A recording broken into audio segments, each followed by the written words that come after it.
You've got your 10th book, which is Self-Help, where you talk a lot about IFS and how it works. Well, the more I understood IFS, the more I enjoyed it. And it helps you recognize that you are not your extreme patterns. They're just parts of who you are. And that the things that you might do that you are most ashamed of, or the reactions or behaviors or extreme thoughts or emotions that you put out on a regular basis, often a day-to-day basis, are not bad. They're just protection mechanisms to avoid ever having to feel those deep wounds from our past. I wonder how a person shakes that unworthy feeling. Really, step one of the process is to choose to check in with it. When we have big feelings and emotions, we check out. And so we'll drink over it, or we'll avoid it, or we'll play small, or we'll hide. And so instead of checking out, you would choose to check in. That's step one. You have a strong belief in the divine. I wonder how knowing that has been able to give you solace during harder times. I became pregnant and I carried him for 5.5 months. And at the 5.5 month mark, I learned that he was not going to survive. And my faith gave me the strength to know that there was light on the other side, that there was a connection to my baby regardless of whether he was in physical form or not, and that he came to me to give me great support and a great experience of loving him for 5.5 months in a human form. It was beautiful for me because I was able to be in a very horrific experience, an experience I would not wish upon anyone, and to be able to know that I was spiritually connected and aligned and supported in that moment. Gabby Bernstein's been a few years since you came on the podcast. Besides writing amazing books, what else have you been doing? I have been doing great work on myself, really nice development. I have been mothering a child, launching my app, my Gabby Coaching membership app, which I'm so proud of. Getting my writing a book since I saw you last, which is now what we're here to talk about today, which is so fun. And having a lot more fun than I've ever had in my life, which is really nice. That's nice. A lot more fun. In what way? Well, I think because of all the development work that I've done and the therapeutic work that I've done, I feel so free inside. And as a result of that freedom, I can be more present. And in the presence, I feel like I can have more fun and be more creative and have more joy. It's a really incredible experience because it's what I've always wanted. And I'm here now. You've got your 10th book, which is Self-Help, where you talk a lot about IFS and how it works. I've had the founder, Richard Schwartz, on this podcast before a couple of years ago, and he was amazing. And it was interesting because I didn't know much about IFS before I had him on. And then I obviously researched it for him, but it was more so after the podcast episode came out where a lot of people contacted me to tell me that they use IFS. And it was really people that I didn't expect, like people I knew, obviously just listeners of the podcast, and they told me how life-changing it had been for them. And this is what you write about in your new book, Self-Help. You talk about this therapy. And I wonder for you, how did you get onto IFS, which is internal family systems? I was practicing IFS in my own therapy with my therapist for about 7 years before I realized that's what we were even doing. And it was in 2020 that I was watching a YouTube video and I saw Richard Schwartz, who you interviewed, and he was talking about this model of internal family systems therapy that he created. And I was like screaming at the YouTube. I'm like, that's the therapy I've been doing for all these years. And it was finally somebody explaining what it was to me. And I right away reached out to Dick because it was right when I started my podcast. And I reached out to Dick and I said, can you come on my show? He was the third I ever had on my show because I was so excited to have him on. I was writing my book, Happy Days, at the time and writing about IFS in the book. And he really right away struck me with such generosity and connection and compassion. And I knew from that first conversation that we were going to be good friends, which now he's one of my dear friends. And he mentored me and gave me the guidance and support to really inspire me to go take the training. And I went on, I'm not a therapist, but I went on to take the therapist training to become an IFS practitioner without the intention of actually doing the therapy, but instead to be able to teach it in my own way. And here we are now, what would be 3 years later, wow, almost 5 years later, actually, 4 years later.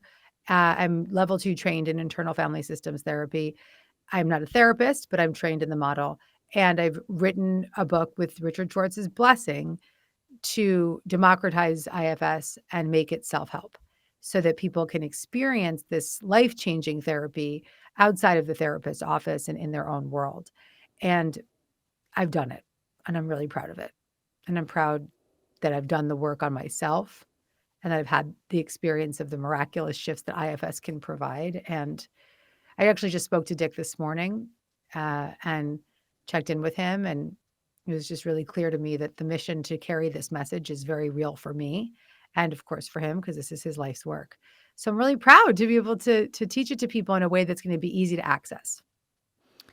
You have tried other modalities of therapy as well, haven't you? And I wonder, what is it about IFS that you like so much? Well, the more I understood IFS, the more I enjoyed it. I resisted it for a very long time. But what I like about this therapy is that it's completely non pathologizing and it meets you where you are. Mm. And it helps you recognize that you are not your extreme patterns, they're just parts of who you are. And that the things that you might do that you are most ashamed of, or the reactions or behaviors or extreme thoughts or emotions that you put out on a regular basis, often a day-to-day basis, are not bad. They're just protection mechanisms. And the more that I've practiced IFS, the more I can relate to these protection mechanisms and have compassion for them as young parts of myself, see them like little inner children, and feel less ashamed of my behavior and less burdened by my reactions and less extreme in my life. And so it's really helped me unburden a lot of the beliefs that I've carried for the majority of my life. What do you think's different about it um, compared to normal sort of talk therapy? It's really different than talk therapy in that it's not about rehashing an experience from the past or replaying something or it's really quite the opposite. It's about recognizing the parts of you inside, the activated parts of you. So you might say, okay, I have a part of me that's really controlling, or I have a part of me that's really a people pleaser, or a part of me that can't stop drinking, or a part of me that wants to be a perfectionist. And it's starting to relate to these parts of ourselves and recognize that they're protection mechanisms, and then to understand who those protection mechanisms are protecting, right? Why are we working so hard? Why are we workaholics? Why are we drug addicts? I remember when I first got sober, I was like, why did I use cocaine? Like, what was that about? Only a decade later to remember in a dream that I had experienced extreme sexual trauma from my childhood. And so that childhood trauma that I had dissociated from was such an exiled emotional state that I did not have the power to process at that time, that I built up extreme protection mechanisms leading to cocaine addiction to protect against those feelings that I never wanted to face again. And so we may be aware of the extreme moments from our childhood, whether they're big T trauma or small T trauma, and we know that they were so extreme for us. And we might be aware that we never want to feel those feelings again, but we may not be aware that all of the extreme behaviors and patterns that we have are just protection mechanisms to avoid ever having to feel those deep wounds from our past. And so that's a different way of perceiving your life. That's a different style of therapy. Mm. Seeing, okay, I'm doing all these things to protect against a feeling I don't know how to process. Obviously, you just brought up the child abuse, the sexual abuse that was a memory that you had many years after. And I wonder, how has your life changed since having that memory again? And how did you work through that? My life is completely different from having that memory. Prior to that memory, I was living in these protection mechanisms. So I was a workaholic, well, I was a drug addict and then a love addict and then a workaholic. And I was I was constantly in extreme patterns of control and rage and hypervigilance, and I was living with chronic pain in my stomach and just extreme behaviors, all the while having deep spiritual experiences, writing self-help books, and still doing a lot of good things in the world, but really suffering inside. And then upon remembering that trauma, it was the opportunity I had to finally begin to heal because I knew what I needed to heal. And when I went on that journey, IFS was actually one of the great modalities that helped me in that recovery process. And mastering that the modality in my own therapy with with multiple therapists, I've been able to retrieve that younger part of myself and unburden the suffering and create a sense of safety inside and trust in self and an inner sensation of knowing that there's a presence of energy inside of me that's always available to me. Mm. And so that's the miracle. And the miracle is the presence that I'm able to live with now and the joy I'm able to experience. And, trauma is the inability to be present. And so when we heal the trauma, we experience presence. We Mm. start to know what real life is. Mm. That's beautiful. In IFS, you mentioned they talk about the protectors, which come out often during childhood to suppress any big emotions and frightened inner child that kind of the child brain lacks as a resource to be able to navigate things.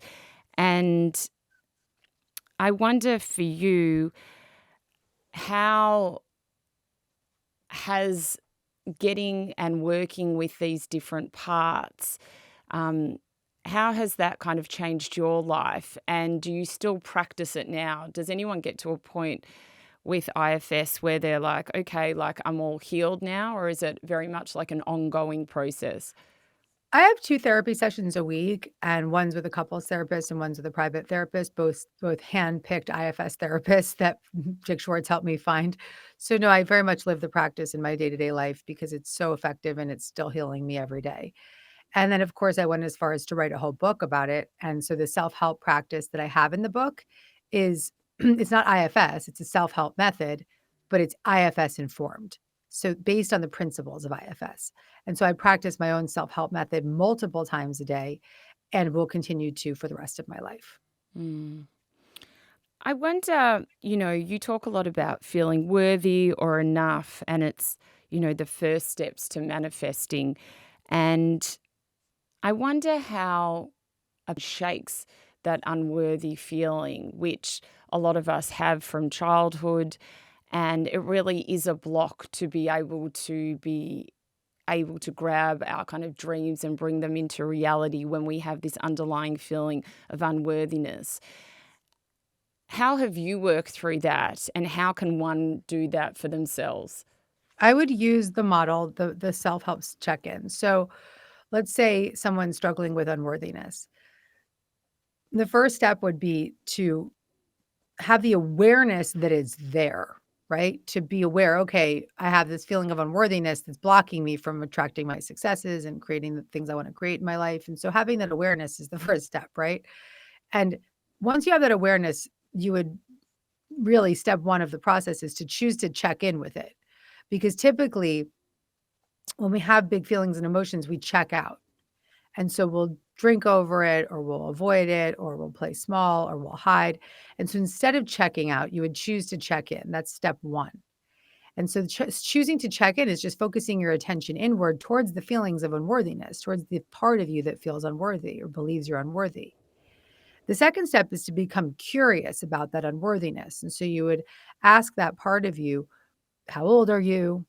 Where do you live in my body? What do you feel like? How long have you been around?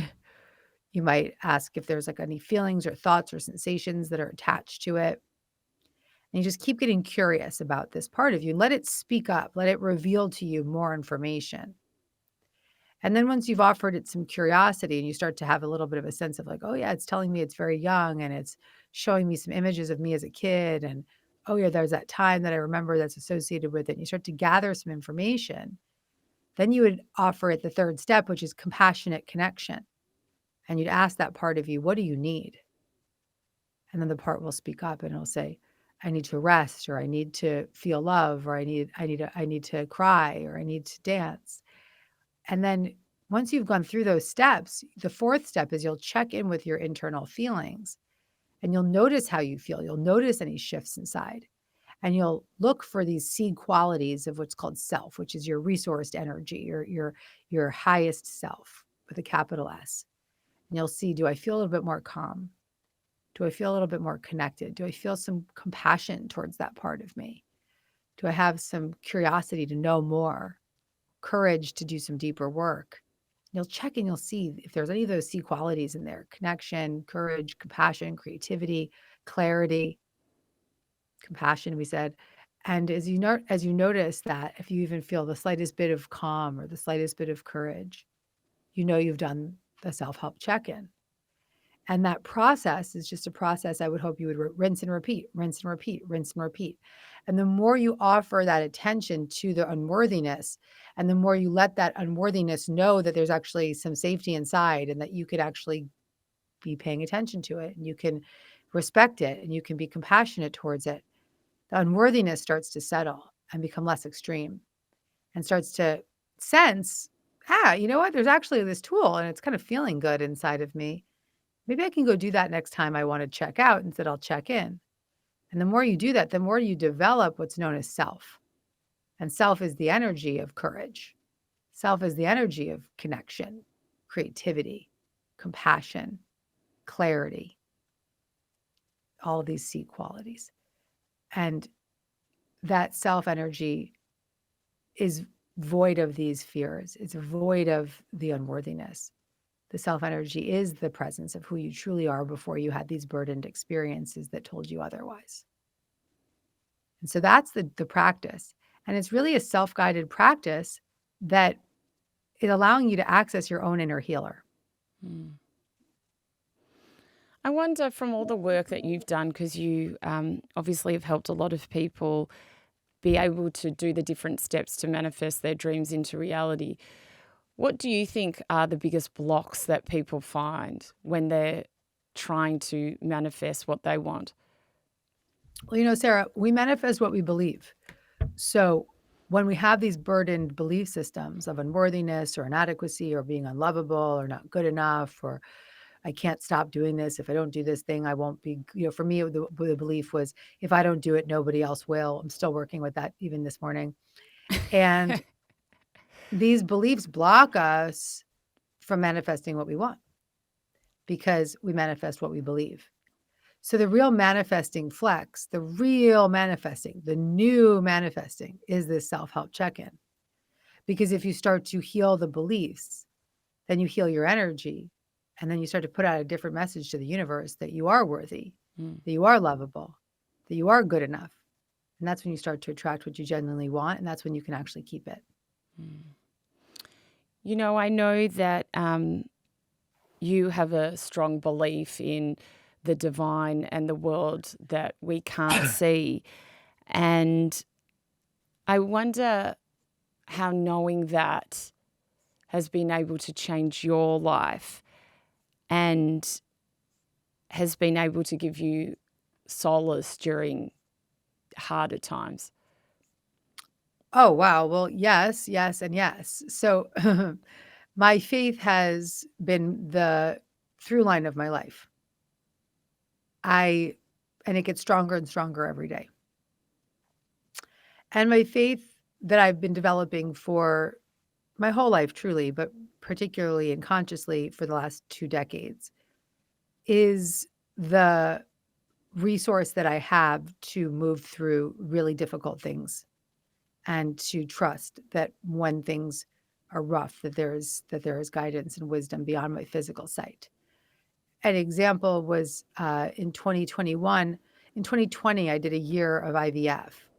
I did 9 rounds of IVF treatment while actually in perimenopause, which is a whole other story. I didn't realize I was in perimenopause while pumping out any last eggs I might have had. And I went through that journey, took out all my eggs, and only had one viable egg and one viable embryo that made that egg made an embryo. It was one viable embryo after 9 rounds. And my husband and I just kept saying, all you need is one, all you need is one. and I became pregnant with that boy, and I carried him for 5.5 months. And at the 5.5 month mark, I learned that he was not going to survive. And thankfully, in my state, I still had the access to my reproductive health and was able to terminate the pregnancy so that I could survive, because I would have gotten very ill and gone into sepsis if I'd carried that, or if I was been forced to carry that, which is a reality in my country now. And thankfully, I was able to have that healing physically, but I had to release this baby that I'd carried for 5.5 months. And I remember a few days after the abortion that I'd said to my husband, this is what I've been training for. That all my years of developing my faith were there for me right then and there. Because my faith really held me like a blanket in that moment. And my faith gave me the strength to know that there was light on the other side, that there was a connection to my baby, regardless of whether he was in physical form or not, and that he came to me to give me great support and a great learning experience of loving him for 5.5 months in the human form. And it was beautiful for me because I was able to be in a very horrific experience, an experience I would not wish upon anyone, and to be able to know that I was spiritually connected and aligned and supported in that moment. And so I lean on my faith all the time. I'm greatly leaning on my faith right now with some of the things that are happening in my country. I'm greatly leaning on my faith every single day and trusting and knowing that I'm not alone in my life experience, and that there is a spiritual presence behind me, beside me, in front of me, connected to me, supporting me, guiding me every step of the way. And the more that I heal my own psyche, the more that connection just skyrockets. Mm. It's interesting because I feel very much the same as you. But for anyone listening who might be going through a very challenging time, or, they might be grieving, they might have had some diagnosis, who knows. And I've got this from people before, where they feel like, why me? Why, if there is God, why has this happened to me? If there is this divine presence, why me? What kind of message could you give to them to be able to believe in their faith again? Well, first, I would let them have whatever feelings they need to have, because there's a human experience that you're having that can be really a bit of a bummer, a real bummer at times. And then the next question would be to ask, what can I do with this? Mm. And that doesn't mean do with it like, how can I be in my purpose with this experience? That's not what I'm talking about. I'm talking about, what would you, spirit, God, universe, energy that you beyond your physical sight, if you open your heart to it, what would you have me do? Because when we're in moments of crisis, that's often when the veil is the thinnest, because we have this desire and we've hit a bottom, and we open our hearts and our minds to the possibility that there's a spiritual connection. And so when we are in those moments and we ask, what would you have me do? We get out of our own way and we welcome in spiritual guidance beyond our physical sight. You talk about the mind-body connection, the role of grief in self-help, and I wanted to read a part of it. You say, grief is the word. It repeats to me when I check in. Grief, an immiscible emotion that is so hard to face that my jaw literally locks it up. In this moment, as I write about the jaw tension, I'm checking in with it, and I feel profound compassion for my young part. It works so hard to keep me safe from the terror, the rage, and the unimaginable grief. The grief of feeling unlovable, uncared for, or inadequate. The grief stemming from the loss of my childhood innocence. The grief of confronting the harsh truths of my past. As I articulate this grief, I sense my jaw easing its grip. A subtle tremor courses through my body, and every muscle in my face settles. Self is emerging. And I wonder if you can talk to us a bit about this feeling of grief. I think that grief is always the final frontier for many of us. Not always, but it often is the final frontier, because we have so many of these emotions that we will peel back the layers of in therapeutic processes. And it's like those onion layers that you peel back and peel back and peel back. And I think at the core is grief. And the grief is often there. It's the grief of the loss of innocence, like I said in the book. It's this grief of loss of innocence. The greatest loss of all, which is the loss that the child experiences when they don't have the support and the love and the connection and the safety that they need.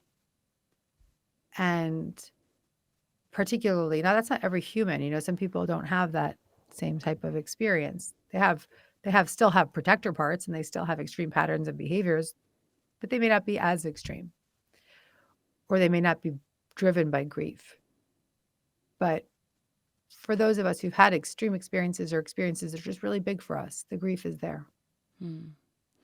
I wonder, knowing what you do now and having your own Ollie, how do you bring him up to be able to give him, I suppose, the best childhood possible, as unscarred as you can, which is hard because everyone goes through their own things. Yeah, I wonder how you do that. Well, number one, I do my own work on myself, because as long as I'm working on myself and doing the self-help, the more steady I can be, and the more calm I can be, and the more connected I can be, and the more compassionate I can be and present. And then as a result of having this embedded in my own system, it's right there for him. So the way that I offered that 4-step check-in, it's exactly what you would hope you would offer a child, right? Ollie might come to me and clearly be upset about something. And so instead of saying to him, calm down, you're okay, it's going to be fine, I would actually choose to check in with him. And I would say, get a buy-in from him. Can we want to talk about it? Let me know when you're ready. Sometimes he might not be right away. When he is ready, we'll go there.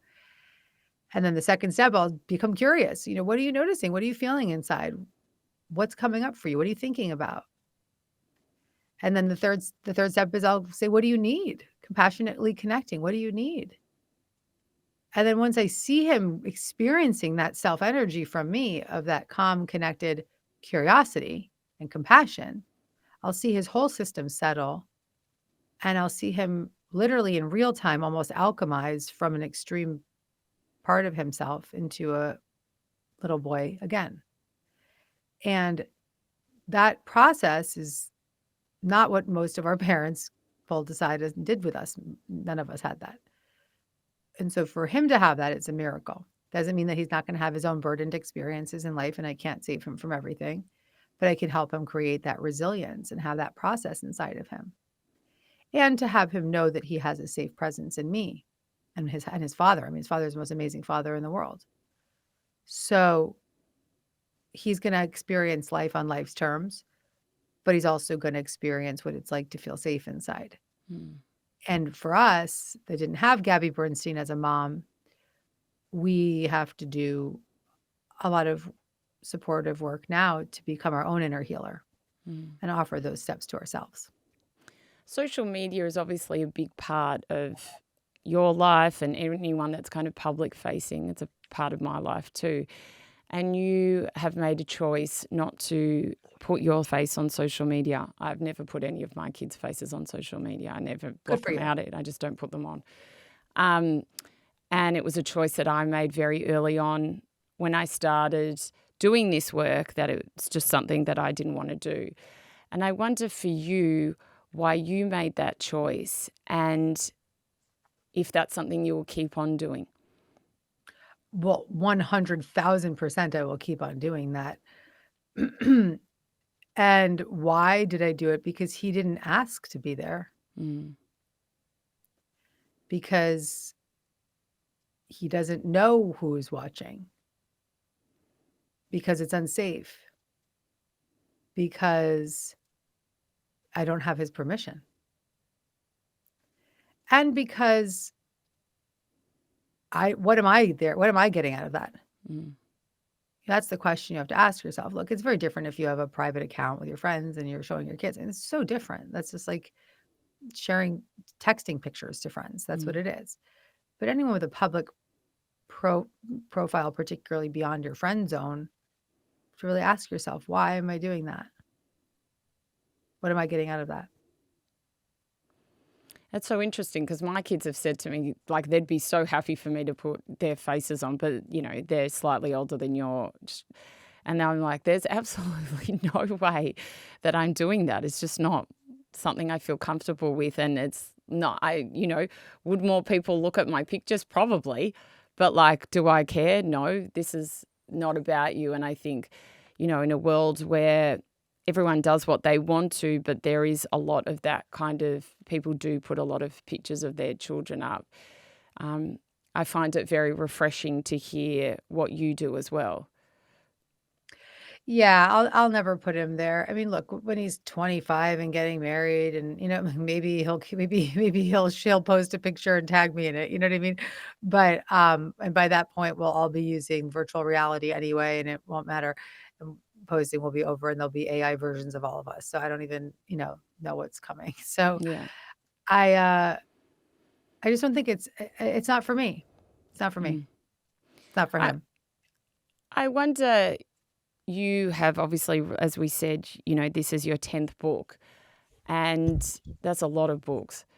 And I wonder, do you sit back and reflect on your life and think about, which wasn't that long ago, the times that, you would go out. I remember to watch Marianne speak, or when Wayne Dyer got up and talked about you as a new author, and said how wonderful you were.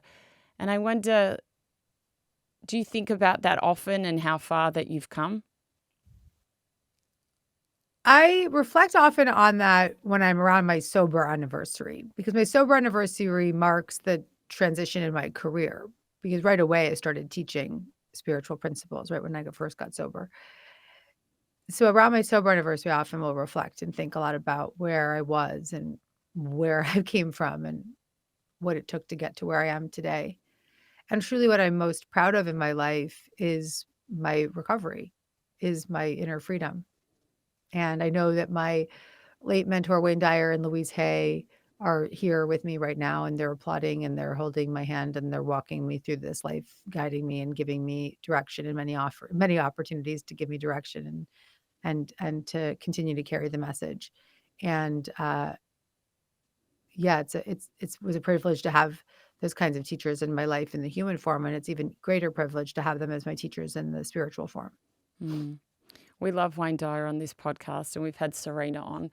And he actually showed up in the pod. It's a crazy story. Anyway, that's for another time for anyone that wants to listen to that episode. I wonder, with Wayne, what was or what has been one of his strongest teachings that kind of sticks with you in your everyday life? Well, I love his message that what we see is evidence of what we believe. And Wayne was the master of choosing to see through the lens of spiritual belief and spiritual faith. And so, with Wayne as my spiritual mentor now, my commitment is to leaning in more and more day by day to the spiritual realm and trusting that that wisdom and that guidance is there and letting it guide me. Because choosing to see through that realm of spiritual belief is a much more faithful way to live for me. Mm. It feels a lot better. It feels much more guided and more connected and more aligned and more powerful, truly.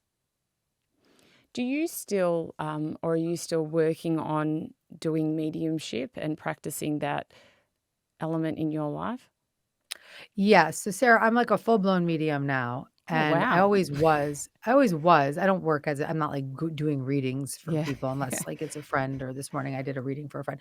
But no, I'm 100% a channel, and I've always been, is what my guides are saying right now. So my left hand goes numb. So that goes numb when that's like my cue as a medium. You get a cue. And I'll start talking quickly. And I think that my guides are just like, we're always here. And sometimes it's just more tuned in and tapped on. And so, yes, I am a medium. That's amazing. What has that brought you? What has that ability? I know you said you always have, but kind of tapping into it more, and how has your life changed with that? Having closer access to it or quicker access to it is really nice because one, it's a reflection of the safety I have inside. Because the more we attune our inner belief systems and heal, the more of a clear channel we become. So then that is just so the frequency is matching our frequency, and so then it's just like, "Hi, we're here," and it can come right through. Um, but even this morning, I woke up. We're recording this on election the day after the election day in America, and I woke up and I um, experienced all the experiences I was having and feeling quite powerless in my country and really triggered. And so I laid down and I did my meditation. I let my guides just soothe me and felt really, really grounded and felt really connected and felt really great peace and certainty and was reminded I'm not alone. And so there's this relationship that I have that that I can access and that I can contact and I can use for creative endeavors and I can support people with, but most importantly, just be another part of my friend group and a posse of energetic connection, which is so beautiful. And I wonder, um, I assume you can obviously hear them. You may not have asked this question, but if you did ask insight into why you feel the election was won in a certain way. The answer I'm getting and the clarity I have is that the there's two sides to this. I think that one is a logical response, which is that there's more than half of our country that voted because of deep feelings of, I think, oftentimes being overlooked or separate from.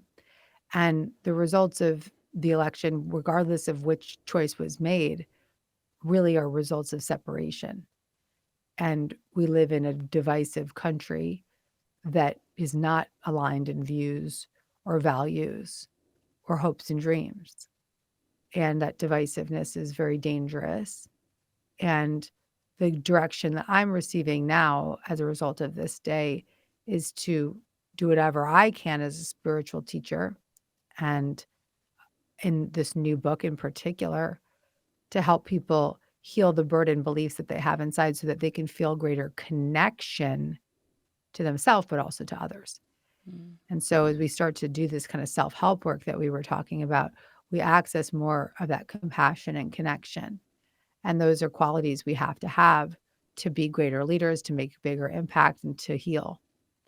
And so for me, it was a loud call that this is go time. I actually got on the phone with my friend, Dr. Richard Schwartz, the founder of IFS, this morning after the election results and channeled with him and shared my message and the messages I was receiving, which is just it's time to get more self-led leaders in this world. And not necessarily leaders that are in power, but just leaders that have power and influence in their home, leaders that have power and influence in their community. People need to be living and leading from their compassionate, connected, courageous, clear, creative self, Mm. not from their ego. That's beautiful. You're coming out to Australia again. It's become your second home, potentially a It new home. is I'm maybe my joking. new home. Just kidding. um, you come out, you said in May. Mhm. How long will you be here for, and what will you be talking about? I am coming for really the first 2 weeks in May. It's about that time, and I'm gonna be, giving a talk on the manifesting masterclass, really teaching the new manifesting, which is a lot of this method that I taught you today, which is when we heal in our beliefs, we heal our life, and we can become more of a magnet for what we want when our inner world is reflecting what we do desire. And I am gonna be in Melbourne, Sydney, and Brisbane again, coming back. Amazing. Amazing. What do you think? I mean, you've come here quite often now. What do you think it is about Australians that love your work so much? I think that the Aussie audience, which is really my second biggest audience, are very spiritual people and open people, as maybe this is the set that I'm connecting to. and quite joyful people. And while mm, similar to Brits, self-help may not be first, for the first responder, there's an openness and there's a quality of a desire to know more. And I think definitely the mystical stuff is very exciting for Mm. the Aussie crowd. Yeah, it's so interesting. Mark Manson came into the studio yesterday, and he was saying that his biggest audience per capita is Australia, and I has always been. And I was Mm, quite blown away at that. And it's a really beautiful thing to know that people here are really into doing development work and very interested in bettering themselves. It's, a very that's hopeful for sure. message. Yeah. That's for sure. I wonder, Gabby, what is some of the best advice that you have ever been given? The best advice I've received was to focus my attention inward and heal from the inside out. And that's actually the advice I want to give everybody today, is that nothing outside of yourself will heal you. Mm. It has to happen from an internal adjustment. I wonder, do you still do a lot of meditation? What are your practices from a spiritual perspective that you really tap into either daily or just on a regular basis? I meditate every day at noon Eastern time. And if it's adjusted by a meeting, I will do it at 1. I do a meditative practice first thing in the morning, and I have a very devoted prayer practice, and I'm practicing the self-help 4-step check-in all day long. So there's no spiritual part of my life. It's a spiritual life I'm living. Mm. What's your favorite prayer? Well, right now, in this moment, the prayer that I have on repeat is the serenity prayer. Grant me the serenity to accept the things I cannot change, the courage to change the things I can, and the wisdom to know the difference. Mm. That's beautiful. You have a lot of your own prayers as well from memory. Do you have a prayer that you feel could be useful for people? Yeah, I think that anytime you're noticing yourself controlling or struggling or trying to make something happen, you can just thank the universe for taking this issue or situation from you and revealing to you whatever it is that is of the highest good for all. Mm. So give it over and ask for the highest good for all. Mm. What has been one of your greatest mystical experiences? Where do I begin? Where do I begin? Uh, all throughout my life, I've had so many auspicious moments of spiritual connection. I think that one of my favorites was around the time I was trying to conceive my Oliver, and I kept asking the universe for a sign, and the sign I was asking for was lilies. And I kept saying, "Show me lilies to know that I'm on the right track and that this is happening." It took me 3 years to conceive, and finally, towards the end of my journey, I decided to do IUI, which is, it's timed conception.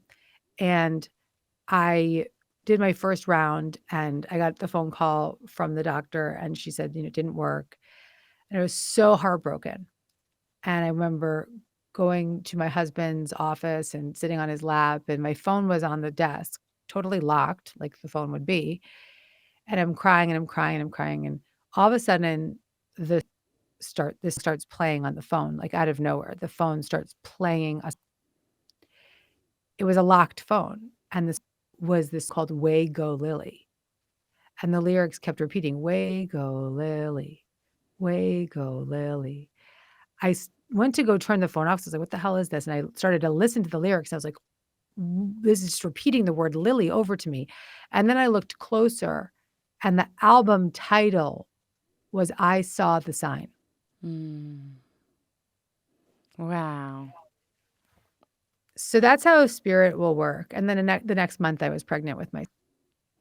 It reminds me, on the start of my spiritual journey many, many years ago, I read your book, The Universe Has Your Back. And I think it was one of the first books I read that talked about signs. And I thought to myself, like, I'll give this a go.